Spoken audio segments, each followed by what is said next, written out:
A major victory for ISIS after the terror group seizes control of a strategic city in Iraq. David Gartenstein-Ross joins us now from D.C. He's a counterterrorism expert and a senior fellow at the Foundation for Defense of Democracies. First, I'm curious, what do you make of Iraqi forces reportedly running out of ammunition and fleeing Ramadi despite the Prime Minister's call for them to stay and fight this out? We'll have to see about the reports of them running out of ammunition. That's something which has been circulating but isn't verified yet. But the fact that they fled is undeniable.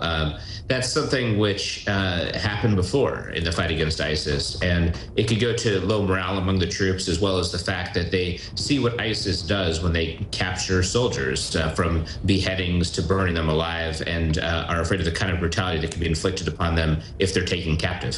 And the Pentagon saying late Sunday Ramadi remains a, quote, fluid situation, saying that the U.S. is prepared to back up Iraqi forces if they decide to retake the town again.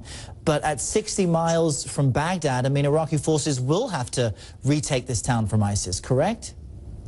Certainly, it's going to be at the very top of the places that Iraqi forces are going to try to retake.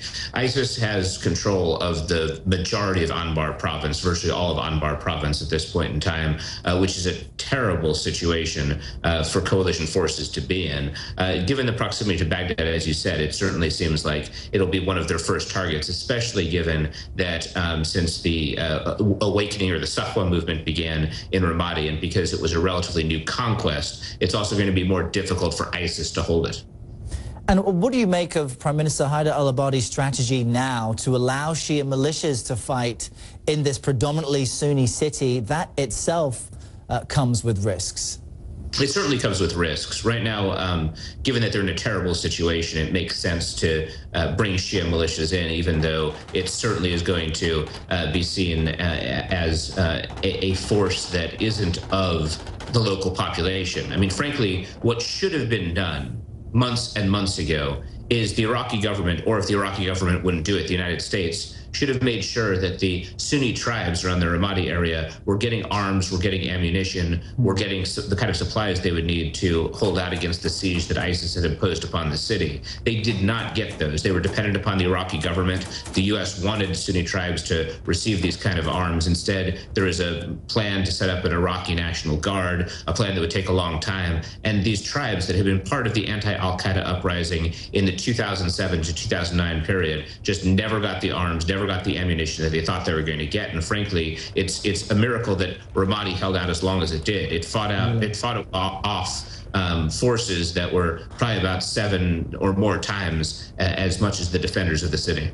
And just in my last moment with you, I want to get a sense of where you think the overall fight against ISIS stands now. Late last week, you had that ground raid in Syria, which killed a key ISIS figure, according to the U.S. Unclear how critical that man was, though. Overall, though, where do we put the status of the fight against ISIS? Are gains being made, or really not so much? I think gains are being made. Overall, I think ISIS is on a trajectory in which they've been weakening since about October. Until this most recent capture of Ramadi, they weren't able to keep and hold territory, and we still don't know if they're going to be able to hold Ramadi. They've also been losing supply lines. They've been losing a lot of the logistical routes that they depend upon. I think that they are getting weaker. They've also been losing the large numbers of foreign fighters that they depend upon, but at the same time, even a weakened ISIS is still incredibly dangerous, and the fall of Ramadi is a powerful testament to that, as well as the awful revenge killings that we're already seeing.